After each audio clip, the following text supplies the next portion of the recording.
bu bog'chani territoriyaga kirganlarni hammasini huquqiy dokumentlarini ko'tarasan.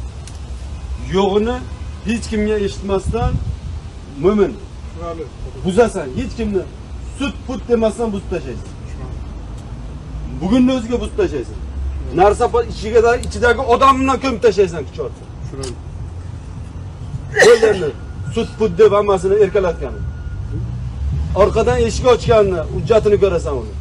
O'rtoq nachalnik, siz yesdan oldin viloyat hokimi kelyapti, kecha ham men kuzatdim. Bemalolroq bo'lgansizlar butunlay shaharda. Bugun ham bu yerda ahvol hamin qadar. Yo, menga bu qonunchilik, tartib, intizom, jinoyatchilikka omil bo'luvchi holatlarni oldini oling, bo'lmasa sizni bir tinchroq tumanga men jo'natay. O'sha men topshiriq berdim. Tushundingizmi? Yo o'zgarish qiling. Hozirda o'ziga bu masalaga javob beradigan nimaga olim Sanchiq Vigovor e'lon qilinadi. O'rtoq shu masalaga javob beradigan shahar hokimining o'rinbosariga Vigovor e'lon qilinadi. Mana shu ishlarni susaytirib yuborganligi uchun agar mana shu shahar bo'yicha ijtimoiy soha obyektlari men aytgan nuqtai nazardan tanqidiy ko'rib tuzatilmasa, o'shiga javob beriladi.